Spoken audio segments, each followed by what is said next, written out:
హైదరాబాదు గండిపేట దగ్గర దాదాపుగా 1000 కోట్ల రూపాయల విలువైన ప్రభుత్వ భూమిని కొట్టేసే ప్రయత్నం చేసి ఆ క్రమంలో అక్రమ జీవోలు సృష్టించి అడ్డంగా దొరికిపోయి గత 4 రోజుల నుంచి పరారీలో ఉన్నటువంటి బొల్లా బ్రహ్మనాయుడిని అయితే తమిళనాడు రాష్ట్రంలో పట్టుకోవడం అయితే జరిగింది. వాస్తవానికి ఎప్పుడైతే ఇది తెలంగాణ పోలీసులు బొల్లా బ్రహ్మనాయుడు పేరును ఓపెన్గా బయట పెట్టారు అప్పుడు వెంటనే పరారైపోయాడు. పోలీసులు చెబుతున్న సమాచారం ప్రకారం 3 రాష్ట్రాల్లో అంటే రోజుకొక రాష్ట్రంలో తలదాచుకుంటూ తప్పించుకు తిరిగే ప్రయత్నం చేశాడు. మొదట హైదరాబాద్ నుంచి కర్ణాటక వెళ్ళాడని, అక్కడి నుంచి మళ్ళీ బయలుదేరి కేరళలో ఒక రిసార్ట్లో ఉన్నట్టు, అక్కడి నుంచి బయలుదేరి మళ్ళీ తమిళనాడు వచ్చినట్టుగా తెలిసింది. అంటే ఎక్కడైనా స్థిరంగా ఉంటే పోలీసులు పట్టుకునే అవకాశం ఉందని చెప్పి ప్లేసులు ప్రతి 24 గంటలకు ఒక ప్లేసు మారుతూ తమిళనాడు వచ్చాడు. అయితే ఈ బొల్లా బ్రహ్మనాయుడికి సంబంధించినటువంటి ఫోన్లు స్విచ్ ఆఫ్ చేసినప్పటికీ కూడా కొన్ని పోలీసులు టెక్నికల్గా వాళ్ళ కుటుంబ సభ్యులతో మాట్లాడినప్పుడు కావచ్చు, సన్నిహితులతో మాట్లాడినప్పుడు కావచ్చు, ఆ నెంబర్ల ఆధారంగా ఆ ట్రావెల్ చేసినటువంటి ఇతర డీటెయిల్స్ ఆధారంగా ఒక్కొక్కటి పట్టుకుని ఆ పేరు మీద ట్రావెల్ చేయాలంటే ఆ పేరు మీద ట్రావెల్ చేయాలి. ఆయన ఏం ఓన్గా ట్రావెల్ చేయలేడు కదా. సో వీటి ఆధారంగా పోలీసులు తమిళనాడులో ఉన్నట్టుగా గుర్తించారు.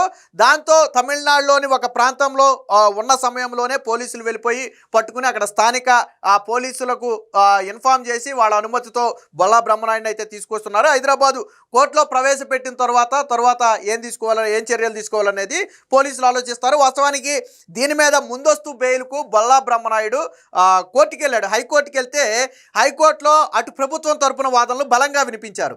సో 1000 కోట్ల రూపాయల విలువైన భూమి ఇది. ఆల్రెడీ 12 కోట్ల రూపాయలు బొల్లా బ్రహ్మనాయుడే ఇతరులకు చెల్లించినట్టుగా మా దగ్గర ఆధారాలు కూడా ఉన్నాయని చెప్పి పోలీసులు బలంగా వాదించడంతో ఇరుపక్షాల వాదనలు విన్నటువంటి కోర్టు ప్రస్తుతానికి ముందస్తు బెయిల్ అయితే తీర్పునైతే వాయిదా వేసింది. ప్రస్తుతానికి ఏ డెసిషన్ చెప్పలా.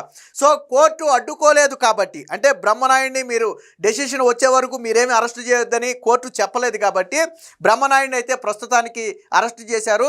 విచిత్రం ఏంటో తెలుసా, అక్రమ అరెస్ట్ అని చెప్పి సాక్షిలో రాశారు. తెలంగాణ పోలీసులు స్పష్టంగా బొల్లా బ్రహ్మనాయుడు పేరు చెప్పడమే కాకుండా బొల్లా బ్రహ్మనాయుడి అకౌంట్ నుంచి ఇతరుల ఖాతాకు డబ్బులు కూడా ట్రాన్స్ఫర్ చేసిన డీటెయిల్స్ను కూడా బయట పెట్టారు. అలాగే ఎవరైతే వెల్ది రామకృష్ణ అనే వ్యక్తిని ముందు పెట్టి ఈ తతంగం నడిపారో ఆ వ్యక్తి స్వయంగా బొల్లా బ్రహ్మనాయుడు పేరు కూడా బయటికి చెప్పాడు.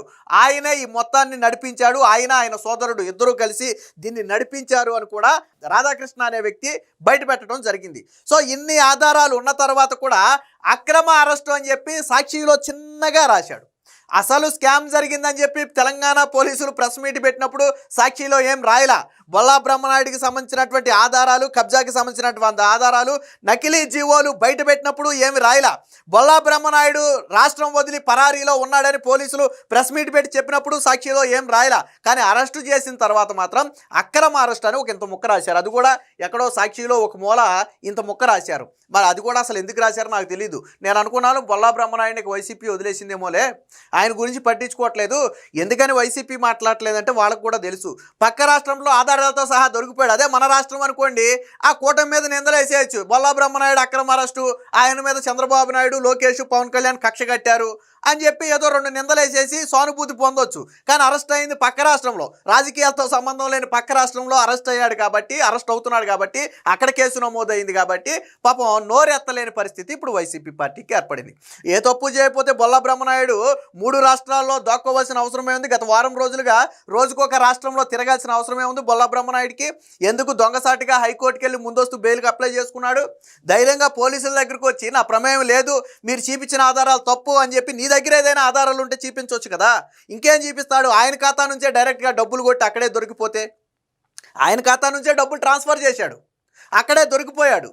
5 నకిలీ జీవోలు సృష్టించారు. ఇంకా ఏమన్నా ఉన్నాయా అని ఎదుగుదామని వెళ్తే ఇంకొక నాగేశ్వరరావు అనే ఒక వ్యక్తి పేరు మీద ఇంకొక ఎకరమున్నారో నకిలీ జీవో రెడీగా ఉంది. వాస్తవానికి ఆ నాగేశ్వరరావు అనే వ్యక్తి ఎవరు అనేది ఇప్పటి వరకు తేలలేదు. బహుశా అది బొల్లా బ్రహ్మనాయుడిని విచారిస్తేనే ఆ వ్యక్తి ఎవరనేది తెలుస్తుంది. ఎందుకంటే ఆంధ్రాకి చెందిన వ్యక్తే. బొల్లా బ్రహ్మనాయుడు ఆధ్వర్యంలోనే ఆ నకిలీ జీవో కూడా తయారు చేయించి ఉంటారు అనేది ప్రస్తుతానికి పోలీసులు అనుమానిస్తున్నారు. మొత్తంగా బొల్లా బ్రహ్మనాయుడు బ్రహ్మనాయుడి ఏదైతే ఈ పరారీ ఉందో, వారం రోజుల పరారీ ఉందో, దానికైతే పోలీసులు తమిళనాడు రాష్ట్రంలో తెరదించారు. దానికి సంబంధించిన వార్త కూడా ఒకటి వచ్చింది, ఒకసారి చూద్దాం. కబ్జా కుట్ర కేసులో బ్రహ్మనాయుడి అరెస్టు. కాంచీపురంలో చిక్కిన వైకాపా మాజీ ఎమ్మెల్యే భూమిని కొట్టేందుకు 12 కోట్లు సమకూర్చినట్లుగా గుర్తింపు. ఏపీలోని పల్నాడు జిల్లా వినుకొండ వైసీపీ మాజీ ఎమ్మెల్యే బొల్లా బ్రహ్మనాయుడు ఎట్టకేలకు సైబరాబాద్ పోలీసులకు చిక్కాడు. హైదరాబాద్ శివారులో 1000 కోట్ల విలువైన ప్రభుత్వ భూమిని కొట్టేసేందుకు కుట్ర పన్నినట్లుగా నమోదైన కేసులో ఆయనను అరెస్టు చేశారు. తమిళనాడు రాష్ట్రం కాంచీపురంలో శుక్రవారం అదుపులోకి తీసుకున్నారు. భూ కబ్జా యత్నం కేసులో నమోదైన తర్వాత పరారైన బ్రహ్మనాయుడు కోసం వారం రోజులుగా గాలిస్తున్న పోలీసులు శుక్రవారం పక్కా సమాచారంతో అరెస్టు చేసి అక్కడి స్థానిక న్యాయస్థానంలో హాజరుపరిచారు. శనివారం హైదరాబాద్ తీసుకురానున్నట్లుగా పోలీసులు తెలిపారు. తనపై కేసు నమోదైన అనంతరం పోలీసులకు దొరకకుండా తప్పించుకున్న బ్రహ్మనాయుడు ముందస్తు బెయిల్ కోసం మాత్రం కోర్టును ఆశ్రయించాడు. అయితే ప్రాథమిక ఆధారాలు, దర్యాప్తు దశ తీవ్రతను పరిగణలో తీసుకున్న న్యాయస్థానం మాత్రం ప్రస్తుతానికి ఎటువంటి ఆదేశాలు ఇవ్వకుండా 11వ తారీఖు వరకు కేసును వాయిదా వేసింది. ఈలోపు బ్రహ్మనాయుడు జోలికి మీరు వెళ్ళొద్దు అని కూడా కోర్టు చెప్పలా. అంటే కోర్టు బ్రహ్మనాయుడికి రక్షణ కల్పించలేదు. దాంతో పోలీసులు బ్రహ్మనాయుడిని అయితే కాంచీపురంలో అదుపులోకి తీసుకున్నారు. సో సైబరాబాద్ ఈఓడబ్ల్యూ నర్సింగ్ పోలీసులతో కూడినటువంటి బృందం అక్కడికి వెళ్ళి అరెస్ట్ చేసింది. ఈయన పరారైన రాష్ట్రాలు చూడండి, మొత్తం 5 రాష్ట్రాల్లో తిరిగాడు. అంటే ఆంధ్రప్రదేశ్, తెలంగాణతో కలిపి తమిళనాడు, కర్ణాటక, కేరళ, మొత్తం 5 రాష్ట్రాలు, ఆంధ్రప్రదేశ్తో కలిపి 5 రాష్ట్రాల్లో దాక్కున్నాడు. అంటే రోజుకు ఒక చోట తలదాచుకునే ప్రయత్నం చేశాడు.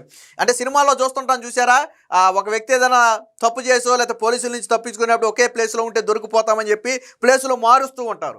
సో అలా ప్లేసులు మార్చే క్రమంలోనే దొరికిపోయాడు. వాస్తవానికి ఈ నెల 11వ తారీఖున హైకోర్టులో వాదనలు బయటికి వచ్చి కోర్టు ఏదో ఒక తీర్పు చెప్పే వరకు దొరకకూడదనేది బ్రహ్మనాయుడు ఆలోచన. సో దానికోసమే ఒక ప్లేసులో స్థిరంగా ఉండకుండా వేరు రాష్ట్రాలు తిరుగుతున్నాడు. కానీ పోలీసులు ఎప్పుడైతే కోర్టు నుంచి రక్షణ రాలేదో వెంటనే మళ్ళీ వాళ్ళు పనులు ప్రారంభించారు. దాంతో బ్రహ్మనాయుడు అయితే దొరికిపోయాడు. ఈ కేసులో తొలుత 29న ముగ్గురిని అరెస్ట్ చేశారు. అంటే తొలి అరెస్ట్ ఈ కేసులో గత నెల 29నే జరిగింది. సో వెంటనే అజ్ఞాతంలోకి వెళ్లేందుకు ప్రణాళిక రచించారు. వాస్తవానికి ఈ కేసు నమోదైన రోజు నరసరావుపేటలో వైసీపీ నిర్వహించినటువంటి ఒక ధర్నాలో ఆయన పాల్గొన్నాడు. సో ఆ పాల్గొన్న ధర్నా ఆ ధర్నా అయిన వెంటనే బ్రహ్మనాయుడికి సమాచారం వచ్చింది. హైదరాబాద్ పోలీసులు నీ పేరు బయట పెట్టేశారు, నువ్వు కుంభకోణంలో ఉన్నావని మీడియాకి తెలిసిపోయింది అని ఎప్పుడైతే పేరు బయటకు వచ్చిందో వెంటనే ఫోన్ స్విచ్ ఆఫ్ చేసేసి ఒకరిద్దరు అనుచరులను తీసుకుని హైదరాబాద్ వెళ్ళిపోయాడు. హైదరాబాద్ నుంచి వెంటనే కర్ణాటక వెళ్ళిపోయాడు. బెంగళూరు చేరుకుని అక్కడ ఒక రోజు ఉన్నట్టుగా తెలిసింది. అనంతరం అక్కడి నుంచి కేరళను ఒక రిసార్ట్లో గడిపినట్టుగా సమాచారం. ఆ తర్వాత తమిళనాడు చేరుకుని కాంచీపురం సమీపంలో ఒక ప్రాంతంలో ఒక ఇంటి దగ్గర ఉన్నప్పుడు ఈ పోలీసులు అప్పటికే బ్రహ్మనాయుడిని మొత్తాన్ని ట్రాక్ చేసుకుంటూ వస్తున్నారు. సో దాంతో పోలీసులు పక్కా సమాచారంతో, కోర్టు నుంచి కూడా రక్షణ లేదు కాబట్టి పక్కా సమాచారంతో కాంచీపురం పోలీసుల సహకారం తీసుకుని ఇమీడియట్గా వెళ్ళి పట్టుకున్నారు. అనంతరం బేసిక్గా మన రాష్ట్రానికి చెందిన ఒక వ్యక్తిని ఇతర రాష్ట్రంలో పట్టుకుంటే ఏం చేయాలంటే ఆ రాష్ట్రం అనుమతి తీసుకుని అక్కడ న్యాయస్థానం అనుమతి తీసుకుని మనం తీసుకురావాలంటే మన ఇష్టం వచ్చినట్టు తీసుకురావడం కుదరదు.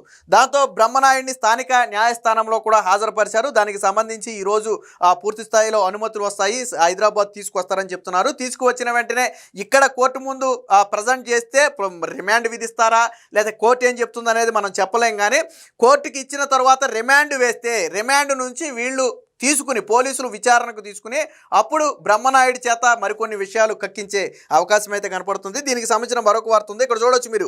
ఇది కాంచీపురం కాంచీపురం పోలీస్ స్టేషన్ వద్ద ఈ బ్రహ్మనాయుడిని చూడొచ్చు. మీకు ఇందాక నా వెనకమాల వీడియోలో ఉన్నప్పుడు బ్రహ్మనాయుడు చక్కగా జుట్టు గెడ్డం నల్లగా రంగు వేసుకుని చక్కగా నిగనిగలాడుతూ ఉన్నాడు. బట్ ఇక్కడ మట్టికి గుండు కొట్టించేసుకుని గెడ్డం తీసేసి తెల్లగా, అంటే ఒక రకంగా గొప్పకుని చూసినా గుర్తుపట్టలేరు బ్రహ్మనాయుడిని. అంటే అలా మొత్తం వేషం మొత్తం ఆల్మోస్ట్ మార్చేశాడు. సో గబుక్కుని చూసినా గుర్తుపట్టలేని విధంగా బ్రహ్మనాయుడు తయారయ్యాడు. ఇది పోలీసులు ఇక్కడ అదుపులో తీసుకున్నారు స్టేషన్ దగ్గరే. మనం ఇక్కడ చూడొచ్చు. దీనికి సంబంధించిన మరొక వార్త కూడా చూద్దాం. ఇక ఆల్రెడీ దీని స్టోరీ మనం గతంలోనే చెప్పాం. ఏదైతే గండిపేట వద్ద 104 ఎకరాలకు పైగా ప్రభుత్వ భూమి ఉంది, అందులో కొంత భూమి నాది అని గతంలో కొంతమంది క్లెయిమ్ చేసుకునే ప్రయత్నం చేశారు. అయితే అది ఆ తర్వాత అటు చేసి అది కోర్టుకు వెళితే 12-13 సంవత్సరాల తర్వాత కోర్టు ఏం చేసిందంటే ఆ భూమి వాళ్ళది కాదు ప్రభుత్వానిదే అని చెప్పి తీర్పు చెప్పడంతో పోలీసులు రెవెన్యూ యంత్రాంగం ఏం చేశారు, ఆ భూమిలో ఉన్నటువంటి వాళ్ళందరినీ కూడా ఇప్పటి వరకు మాది అని చెప్పుకున్న వాళ్ళందరినీ కూడా ఖాళీ చేయించేసి ఫినిషింగ్ కూడా వేసే ప్రయత్నం చేస్తున్నారు. ఇదే క్రమంలో ఇదే విషయం బొల్లా బ్రహ్మనాయుడికి తెలిసింది. దాంతో ఎవరైతే కోర్టులో కేసు ఓడిపోయారో వాళ్ళ దగ్గరికి వెళ్ళి, మీకు ఎకరానికి ఇంత చొప్పున నేను ఇస్తాను, మొత్తం ఇంత డబ్బులు ఇస్తాను, మీరు కొంచెం మాకు సహకరించండి, అంటే కొన్ని విషయాల్లో మాకు సహకరించండి అన్నట్టుగా వారితో ఒప్పందం చేసుకుని నకిలీ జీవోలు 5 నకిలీ జీవోలు సృష్టించారు. ఈ నకిలీ జీవోలు సృష్టించడానికి, ఈ తతంగం మొత్తం నడపడానికి, రెవెన్యూ స్టాంపులు తయారు చేయడానికి రాధాకృష్ణ అనే ఒక వ్యక్తిని ముందు పెట్టారు. ఆ రాధాకృష్ణకి ఎంత ఇచ్చారయ్యా అంటే 4 కోట్ల రూపాయలు ఇచ్చారు. అది కూడా బ్రహ్మనాయుడి ఖాతా నుంచే ఆయనకు బదిలీ చేశారు. దాంతోపాటు మరికొంతమంది న్యాయమూర్తులకు ఈ కేసులో ఇతర విషయాల్లో సహకరించిన వాళ్ళకి ఒక 4 కోట్లు ఇచ్చారు. సో ఇలా మొత్తంగా 4 కోట్లేమో ఎవరైతే కోర్టులో కేసు ఓడిపోయారో వాళ్ళకి 4 కోట్లు ఇచ్చారు. మొత్తంగా 12 కోట్ల రూపాయలు వాళ్ళకి ఇచ్చారు. అయితే దీనికి సంబంధించి సోషల్ మీడియాలో అంటే ప్రభుత్వం క్రమబద్ధీకరించింది 9 ఎకరాల 28 కుంటలో ఎంతో 9 ఎకరాలు సుమారు భూమిని ప్రభుత్వం క్రమబద్ధీకరించిందని చెప్పి ఒక ఫేక్ జీవోలను సృష్టించి సోషల్ మీడియా వేదిక అంటే వాట్సాప్ లాంటి వాటిల్లో కొంతమందికి ఫార్వర్డ్ చేశారు. సో ఎందుకని ఈ భూమిని అమ్మాలి, అది నిజమేనని నమ్మించి భూమిని అమ్మాలి అనేది వీళ్ళ ప్లాను. వీళ్ళు ఎంత తెలివిగా చేశారంటే చాలా పకడ్బందీగా, చాలా ప్రొఫెషనల్గా చేశారు. ఫస్ట్ ప్రభుత్వానికి అర్జీ పెట్టుకున్నట్టుగా ఒక లెటరు, తర్వాత ప్రభుత్వం నుంచి స్పందన వచ్చినట్టుగా ఒక లెటరు, తర్వాత జీవో ఇచ్చినట్టుగా ఒక లెటరు, అన్నిటికీ మించి ఏదైతే హైడ్రా కమిషనర్ రంగనాథన్ ఉన్నాడో ఆయన కూడా దీన్ని ఇది చెరువు భూమి కాదు అని ధృవీకరిస్తూ ఈ సర్టిఫికేట్ ఇచ్చినట్టుగా మరొక నకిలీ లెటరు, ఇవన్నీ డేట్లు మార్చి సృష్టించి ఆ తర్వాత ఫైనల్గా జీవోలు సృష్టించారు. సో వీటిని సోషల్ మీడియాలో కొంతమందికి మరి బహుశా అమ్మకానికి బేరం పెట్టి ఏమన్నా తిప్పారేమో తెలియదు, కానీ అది అటు తిరిగి ఇటు తిరిగి ఏమైంది, అక్కడ గండిపేటకు చెందినటువంటి ఎంఆర్ఓ దగ్గరికి వెళ్ళింది. ఎంఆర్ఓ వెంటనే ఆశ్చర్యపోయాడు. నాకు తెలియకుండా ప్రభుత్వ భూమికి జీవోలు ప్రభుత్వం ఎప్పుడు ఇచ్చింది, ప్రభుత్వం ఏదన్నా జీవో ఇవ్వాలన్నా ముందు నా నుంచే కొంత వివరణ అడుగుద్ది కదా, ఇదేంటి, ఇది ఎప్పుడు జరిగిందా అని చెప్పి ఆరా తీస్తే తెలిసింది ఏంటంటే అసలు అది ప్రభుత్వ జీవోనే కాదు, ఆ నెంబర్లు ప్రభుత్వ జీవో నెంబర్లు కాదు, అది ఫేక్ జీవోలు అని ఎంఆర్ఓ నిర్ధారించుకున్న వెంటనే స్థానిక పోలీసులకు ఫిర్యాదు చేస్తే అప్పుడు పోలీసులు రంగంలోకి దిగి వెల్ది రాధాకృష్ణ ఎవరైతే ఉన్నాడో ఆ వ్యక్తిని పట్టుకుంటే అప్పుడు ఈ స్టోరీ మొత్తం బయటకు వచ్చింది. దీని వెనక బ్రహ్మనాయుడు ఆయన తమ్ముడు ఉన్నాడని, అసలు మధ్యవర్తిగా నేనున్నానని, దీనికి డబ్బులు బ్రహ్మనాయుడు సమకూర్చాడని ఇవన్నీ తేలిని. ఇదే కోణంలో ఆ రాధాకృష్ణ ఇంటికి వెళ్ళి సోదాలు చేస్తే ఇంకొక అదనపు నకిలీ జీవో దొరికింది, 6వ నకిలీ జీవో దొరికింది. అది 1 ఎకరంన్నర నాగేశ్వరరావు అనే వ్యక్తికి 1 ఎకరంన్నర రెడీ చేసి పెట్టారు. సేమ్ ఇట్లాగానే వాటిని కూడా రెడీ చేసి పెట్టారు. బట్ ఆ నాగేశ్వరరావు ఎవరనే వ్యక్తి ఇప్పటి వరకు పోలీసులు ఐడెంటిఫై చేయలేదు. బహుశా బ్రహ్మనాయుడు దొరికాడు కాబట్టి తేలొచ్చు. రంగారెడ్డి జిల్లా గండిపేట సర్వే నెంబర్ 18లో 104 ఎకరాల 25 కుంటల ప్రభుత్వ భూమి ఉంది. 54-55లో ఇది రికార్డుల ప్రకారం పోరంబోకు కంచిగా నమోదైంది. అందులో 9 ఎకరాల 28 కుంటల భూమిని కొట్టేసేందుకు నకిలీ జీవోలు సృష్టించారు. గండిపేట తహసీల్దార్ శ్రీనివాసుని ఇచ్చినటువంటి ఫిర్యాదు మేరకు కేసు నమోదు చేసి పలువురిని అరెస్టు చేశారు. ఈ క్రమంలోనే బొల్లా బ్రహ్మనాయుడు పేరు కూడా తెర మీదకి వచ్చింది. ప్రభుత్వ భూమిని కొట్టేసేందుకు బ్రహ్మనాయుడు ఆయన సోదరుడు రమేష్ కలిసి వెల్ది రాధాకృష్ణను ముందుంచి తతంగం మొత్తం కూడా నడిపినట్లుగా పోలీసులు నిర్ధారించారు. ఈ కుట్రను అమలు చేసేందుకు బ్రహ్మనాయుడు సుమారు 12 కోట్ల రూపాయల మేర సమకూర్చినట్లుగా గుర్తించారు. ఈ భూమి తమదేనంటూ గతంలో న్యాయస్థానంలో కేసు వేసి ఓడిపోయిన దశరథ్ కుటుంబ సభ్యులకు 4 కోట్లు, భూమిని క్రమబద్ధీకరిస్తానంటూ తతంగం నడిపిన రాధాకృష్ణకు 4 కోట్లు, అలాగే మరికొందరికి 4 కోట్లు, మొత్తంగా 12 కోట్లు అందించినట్టుగా పోలీసులు అయితే నిర్ధారించారు.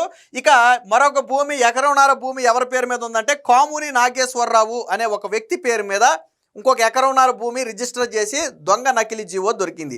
ఈ కాముని నాగేశ్వరరావు ఎవరు అనేది ప్రస్తుతానికి తెలియదు. ఇది తెలియాలి అంటే బొల్లా బ్రహ్మనాయుడు రావాలి. ఎందుకంటే తెలంగాణ పోలీసులు చెబుతున్న సమాచారం ప్రకారం ఆ ఏరియాలో కాముని నాగేశ్వరరావు అనే ఆ పేరుతో ఎక్కడ వాళ్ళ దగ్గర రికార్డ్స్ దొరకలా, ఉన్నట్టుగా రికార్డ్స్ దొరకలా.